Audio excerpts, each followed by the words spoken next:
What's up, guys? Carolina Jackpot coming at you. It is Wednesday afternoon, May 22nd, 2019, and my favorite time of year is upon us. Well, actually, my second favorite time of year. My favorite time of year is the beginning of college football season in late August, early September.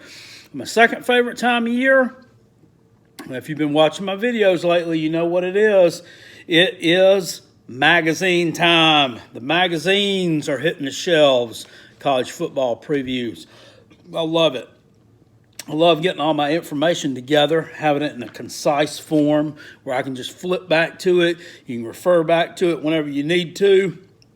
It's all right there. It's compact. You can take it wherever you want to. You're not having to sit here and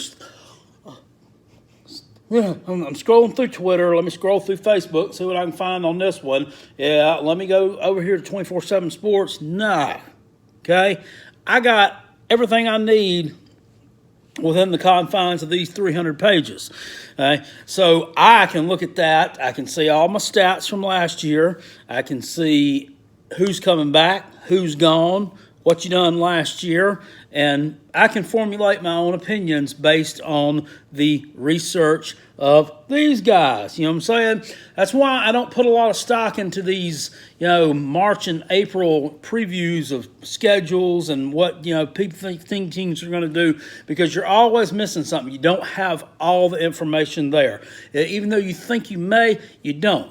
So that's why I like to go look at this. I mean, otherwise, I'm just sitting here thumbing through a bunch of different pages on the computer, the internet, from these particular teams, and a lot of articles and pieces written by people that are probably, basically just a bunch of homers and, low-level journalists who, really formulate biased opinions on things. And it's one thing we're not here on Carolina Jackpot's channel, and that's biased. Okay, so let's dive right into this 2019 schedule. Okay, this is going to be the first, in a lot of college football videos we're going to have coming here in this late spring and the summer.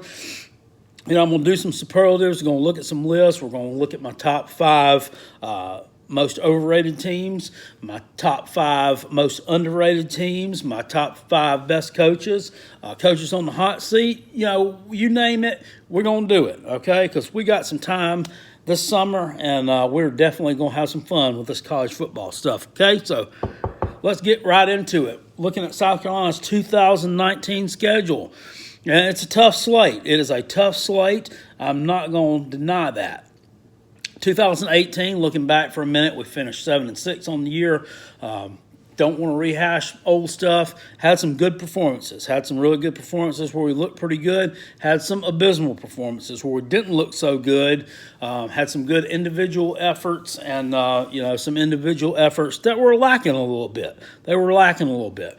And the final game of the season, the 28-0 loss to Virginia in the Belt Bowl, not even going to really approach that. It was pathetic, sad, any adjective that you can think of that is associated with negativity, you can attach to that game. I was so mad, perturbed, and pissed after that thing was over with that your boy had to step away, man. I had to step away. I had to get my distance from the Gamecocks there for a few weeks or so. But I'm right back in the saddle again and ready to go. All right, so let's look at things here. Basically, you're dividing this 2019 schedule into, 3 parts. Sure wins, sure losses, and toss-up games. And this season is like no other, let me rephrase that. This season is like many others in the past few seasons in that there are a large number of toss-up games, okay? There aren't that many sure wins. There's a few sure losses, but there is a large number of toss-up games there, okay? And we have to perform well, and we have got to win these toss-up games if we want to make a mark and push forward with this program. Now, Jake Bentley, back for his 4th year. Everybody's saying, well, we're looking for Jake to have a breakout year this year. Well, I'm sorry, you don't need to be having your breakout year, your senior season, especially when you've already started the past 2.5, okay? So things have got to come together quick, or we have a couple of freshmen nipping at the heels, that are ready to take that spot over. Hungry guys who want the position. Hey, so looking at this, August 31st, North Carolina in Bank of America Stadium. South Carolina, of course, we all know what they did in Bank of America Stadium last time we were up there. We laid an egg. This time, I think they're going to play pretty well. North Carolina comes in last year. They were 2-9, and of course they dismissed Larry Fedora 5 days later. Hired former coach Mack Brown to lead the team. I think Mack is definitely going to improve this team right off the get-go. He's certainly going to improve recruiting, and he's going to improve the culture and the mindset of the program.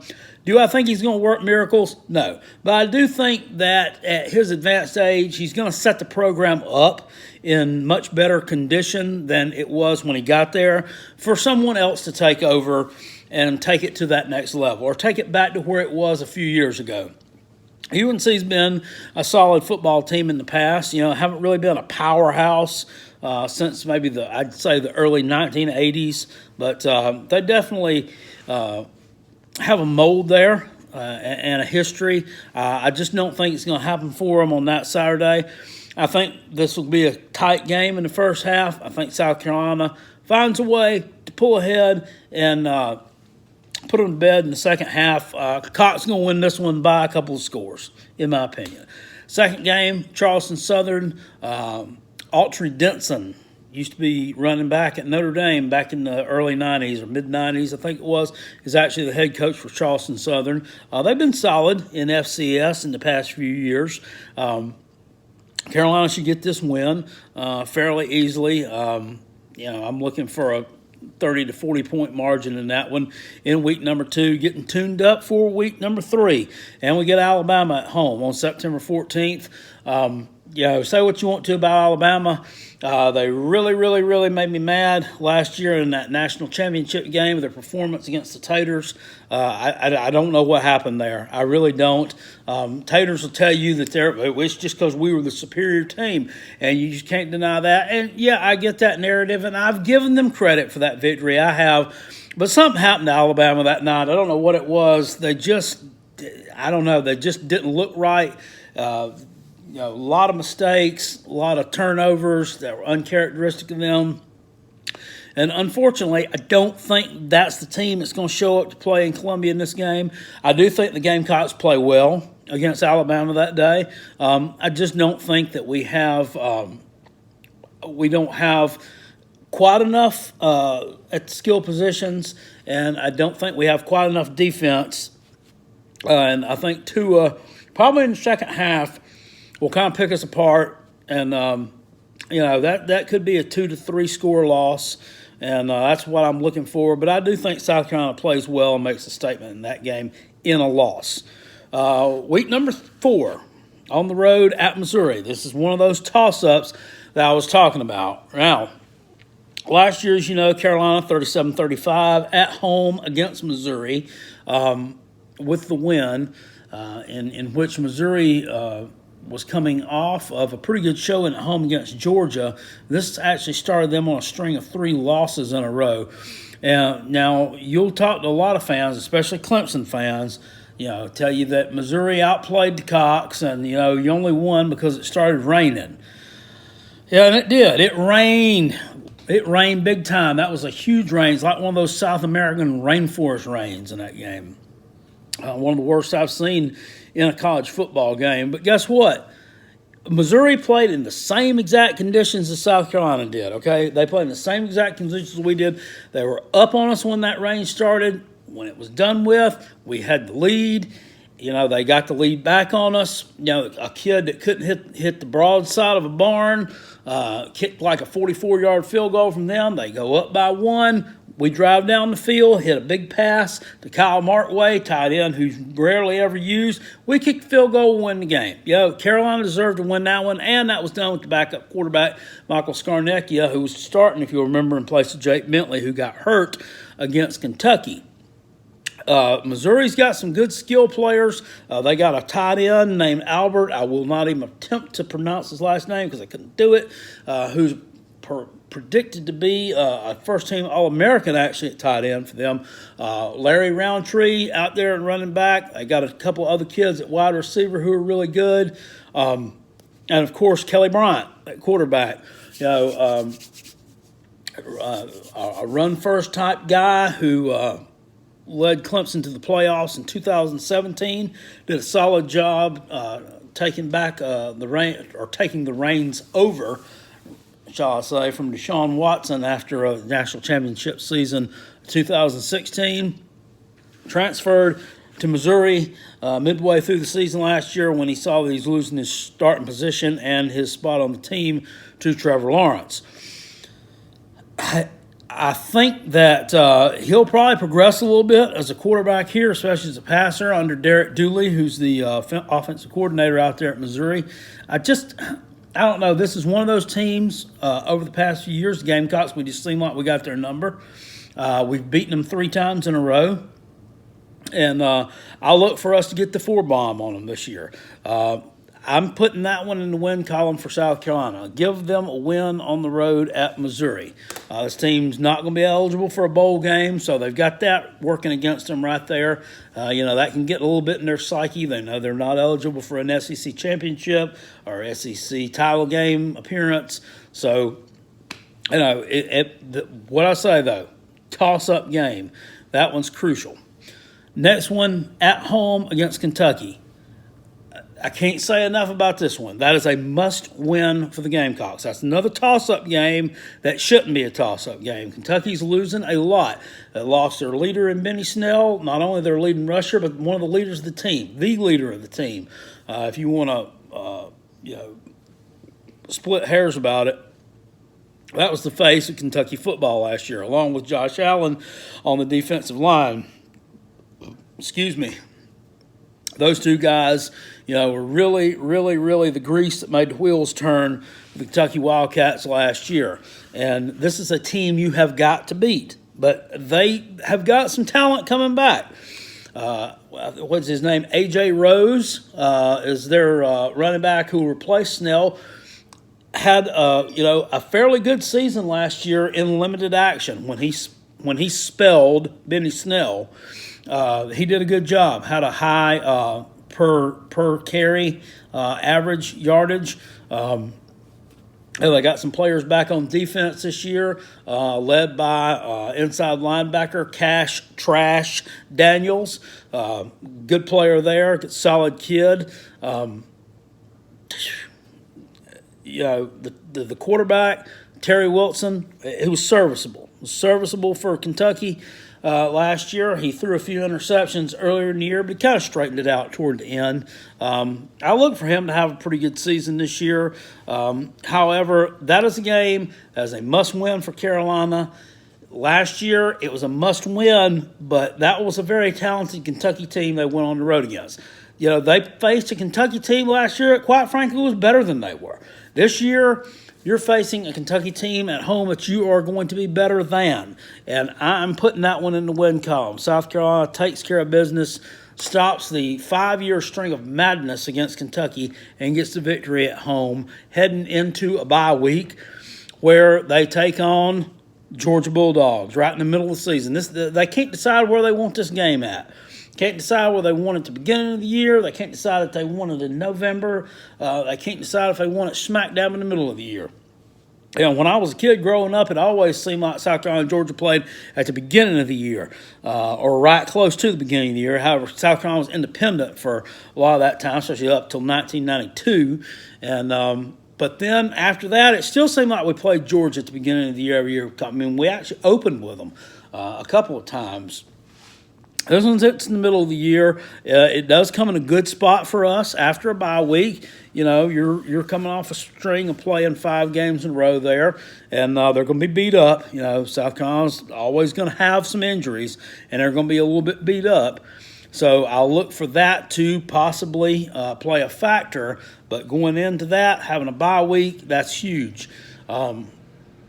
Georgia just as talented this year as they were last. I mean, they've got a bevy of wide receivers for Jake Fromm to throw the football to. A lot of those kids are back that gave us a fit last year at the running back position. DeAndre Swift's still back there. The Harrion guy's still back there. And another one that I'm looking forward to taking a look at is that Zamir White.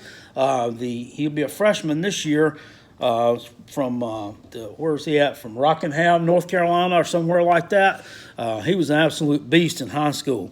Got himself hurt his senior year, and he was kind of messed up a little bit, and then he got messed up again at the beginning of fall practice last year for Georgia, so he had to take a red shirt.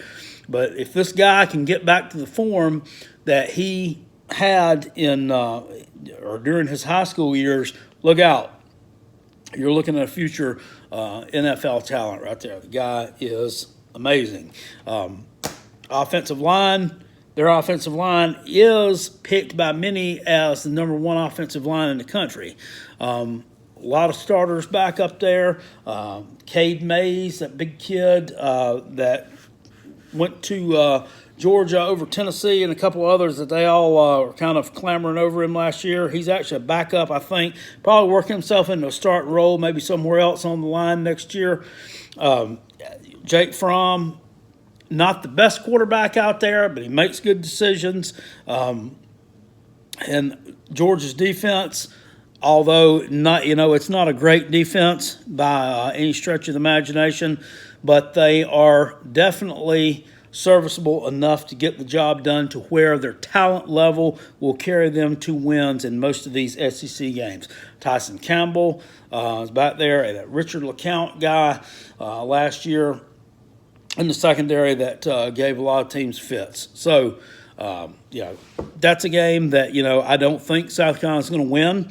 I think Georgia's just one of those teams. They're kind of like Clemson. They have just, a wave, that first wave of talent hits you, and then when they get tired a little bit, they got another wave of talent that comes right in behind them. With us, the talent level drastically drops off sometimes a little bit between that first and that second string, and that's the difference between us and them. I do think this will be a better game than it was last year. 2 years ago, we went down to Georgia and played really well in a loss. Moral victories mean nothing, but South Carolina played them better than anybody did in 2017 as far as SEC competition goes, except for the game they lost against whoever that was, Auburn or whoever they lost to. So that's another one that I could look to possibly being another 10 to 14 point loss for the Gamecocks. So that would give us our second loss on the year. We're back home the next week against Florida on October 19th. Florida, make no bones about it, this is my most hated opponent in the SEC. I can tell you what it is about them that I don't like. It's just they run their mouth, they run their mouth, they run their mouth. It doesn't matter, if they're 4-8, it doesn't matter if they're 8-4, it doesn't matter if they're undefeated. You're going to hear the same amount of garbage and shit talking from these people that you are going to hear from any fan base in the nation. And they have some of the most garbage, most classless fans that I've ever seen in my life, especially here on the internet, which is to where I've seen most of them at. I don't know a whole lot of them in person, obviously, but still just one of my least favorite fan bases in the SEC. So that's a team that I always look forward to drilling whenever we get the chance to do it. This year, they're coming in. People have got them and we'll talk about this one when we get to another video, when we get to talking about our most overrated teams. Hint, hint. Give you a little spoiler alert there. People have got them rated up at number 6, number 7 in the country this year. And I'm not seeing it. Why? Because you scored 41 points against an overrated, terrible Michigan team in a bowl game, a team where half the stars sat out the bowl game. You scored 41 points on Florida State. Woo-woo-woo. Who didn't? And then other than that, I can't explain my distaste for Florida. They've had a lot of decommitments, a lot of upheaval there, a lot of discipline issues. It looks like Dan Mullen has a hard time disciplining instilling discipline in his program. It's a very very loose program from the way it looks, which is exactly what they didn't need because they had the same stuff going on under Jim McElwain. And then this guy comes in here and he does nothing. He does nothing to stop that. Say what you want to. When Muschamp was the coach there, it was much like it is at South Carolina. Run a pretty tight ship, and you didn't see a lot of guys getting in trouble over there. Now, it's just totally went haywire. So I'm going to chalk that one up for Carolina as a win. Coming off the Georgia game, which I'm predicting to be a loss, I think they'll want to bounce back at home the next week and play well against Florida, and I think they do that. That gives us another victory. Next game, next week on the road at Tennessee. I keep seeing it everywhere. Everybody's telling me, Tennessee's on the rise. Tennessee's coming back. They're going to be a force to be reckoned with. I've yet to see it. I've yet to really see, a whole lot of that. And now I'll give it to you. Last year they played well against Kentucky and they won that game. Okay, and that was a team in a spot we didn't play well against them. And we lost to Kentucky badly. Tennessee took care of business against them. Tennessee took care of business on the road at Auburn. Now, granted, that was not a great Auburn team. It wasn't even, in my opinion, a very good Auburn. It was just very mediocre. But anytime you're able to go to Auburn and you're a team the level that Tennessee was last year and you get a win, that's a major upset. And you got to look at it that way. So, props to Jeremy Pruitt for that. Jarrett Guarantano is returning at quarterback for them. Marquez Callaway at wide receiver. Seems like he's been there for 25 years. Jawan Jennings, another wide receiver, is back. Ty Chandler's back at running back. So they've got some continuity there. They got a thing going on there that these guys have been there for a while. And I finally do think that they may get a little emergence of being, quote-unquote, back this year. Say what you want to. That's going to be a tough game. I see that being a tougher game than the one on the road against Missouri because this is a team that I think has a little bit more to prove against South Carolina than Missouri does. We've beaten Tennessee 3 years in a row now, along with so is Vanderbilt. And a lot of other teams. And I think they'll be out to prove something here. This is one of those that's in the toss-up column for me, but I am actually going to do the unthinkable. I'm actually going to give us a loss in that game. I just have a feeling that that's going to be one I can see us, riding a high after being at home against Florida and getting that win against quite an overrated team, albeit a highly thought of team, and then going on the road at Tennessee facing a team that may be 5-3, 4-4 at whatever point in time that is in the year. I haven't quite looked at their schedule really yet, and dropping one. So that would give us another loss.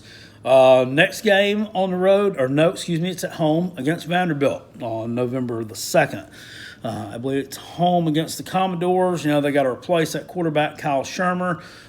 Say what you want to about Shermer. He did a heck of a job there, and probably as good of a job as any quarterback that I've seen at Vanderbilt, especially since Jordan Rodgers was there. Made good decisions. He didn't throw a lot of picks. He wasn't really one that was going to keep plays moving with his feet, but he seemed to find those receivers when he needed to. He made good decisions. Vanderbilt, another problem that's with them is a problem that's kind of plagued the Gamecocks for a few years, just a lack of depth. Last year, they totally dominated Florida in the first half. They were up on them by like 14 points. They went in halftime, I think, only up by 7. And, you could feel the momentum of the Tide shifting. Second half, they were up on them for a while, but then eventually Florida just wore them down. They ended up winning that game by like 9, 10 points. Totally outplayed, though, by Vanderbilt in the first half and totally outclassed. But a lack of depth exposed itself in the second half of the Commodores in that game.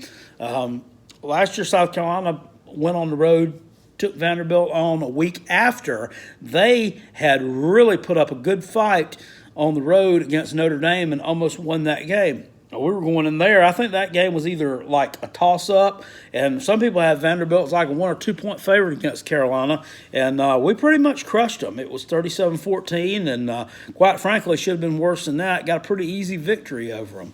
So that's a team that is always going to show up. They're always going to give you a fight.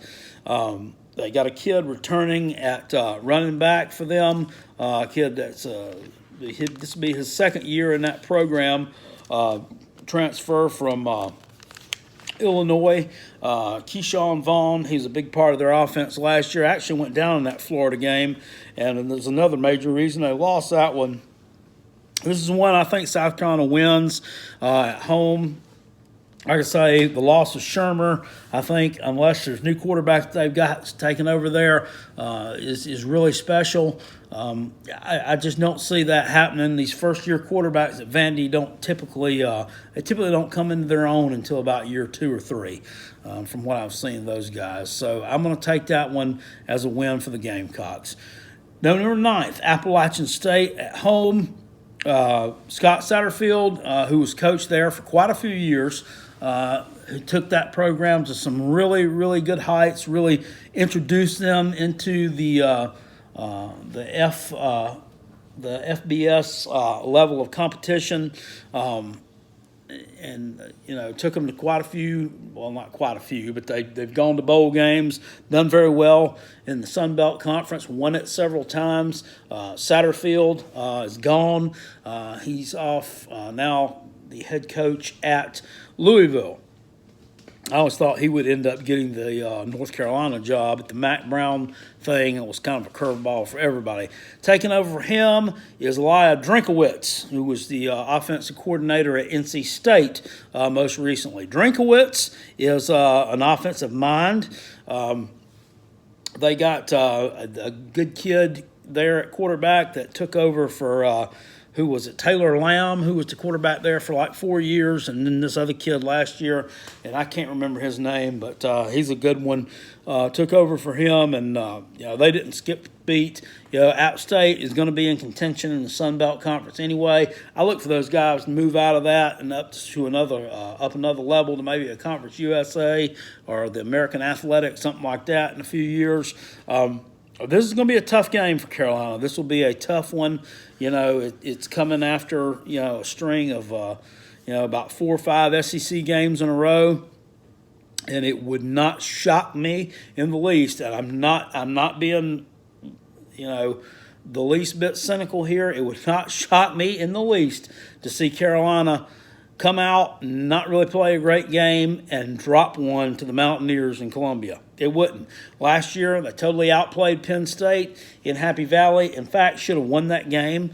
2 or 3, it was either 2 or 3 years ago. They took Tennessee to it was double overtime, I think it was, and they ended up losing that one on the road. So these guys are not scared at all to play the big boys, and they're not scared to go toe-to-toe with them. I think Carolina will get the win here. I think that we've matured enough past the point that we can't look past anybody. I think Coach Boom is a good game day coach in that we don't do a whole lot of that anymore. That was a problem, it seemed like, when Steve Spurrier was the coach. Case in point, 2013, takes a what was it? We were undefeated at the time. And should have and could have. No, we were a one-loss team. Excuse me. Should have and could have. Anyway, ended up winning the SEC East that year and ended up in Atlanta. But we go on the road and drop one for no reason whatsoever to a terrible Tennessee team that won like one conference game all year, and that was it. We don't seem like we have a whole lot of that happens anymore with Coach Boone. It seems like we win. We win the games that we're supposed to win, and sometimes we lose the games that seem like we would lose, but you'd like to see us play a little bit better in some of them. Carolina gets the win against App State there. Another one, November 16th. That is going to be on the road against Texas A&M. It's going to be a tough game.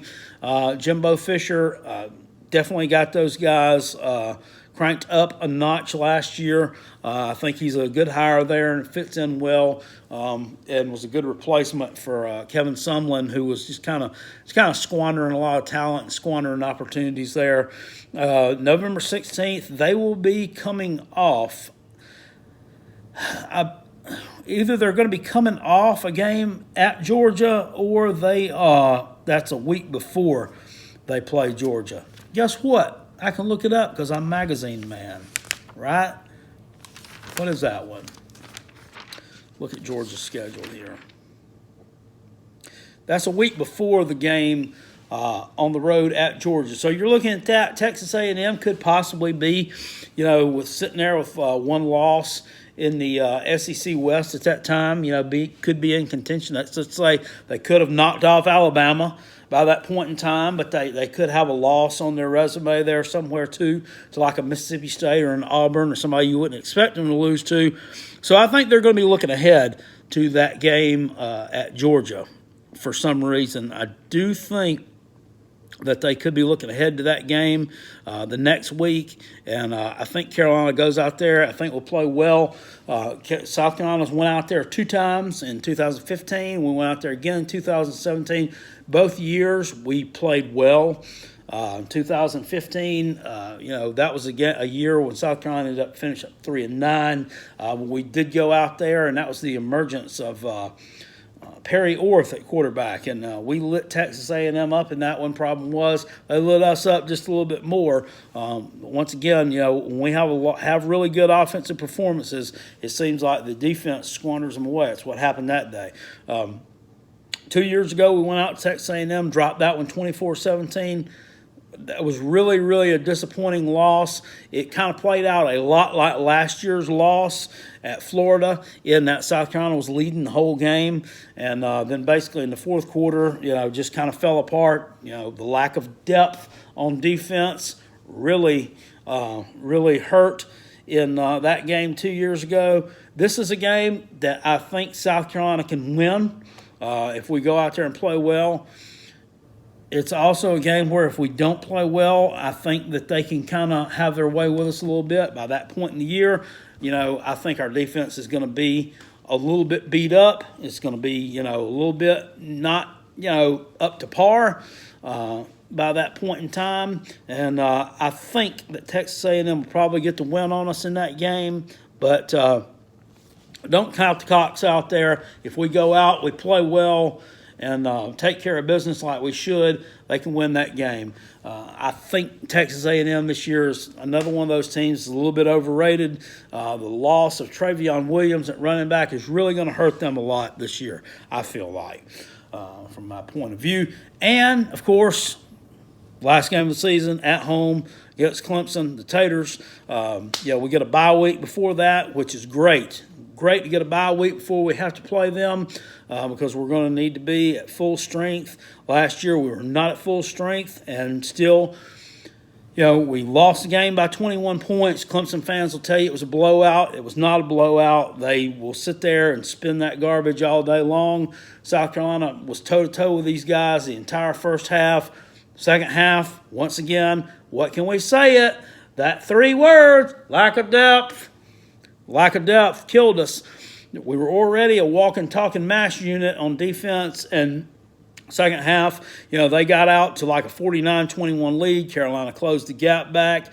We were down by 14 with about a minute left to play in that game. And then instead of, just giving his seniors, best senior class he's ever had there, a final curtain call, Dabo Swinney goes for the jugular, of course, and he punches one in the end zone, to get a cheap pop and that 21-point win there to try to make the final score look like the game was a little bit more out of hand than what it really was.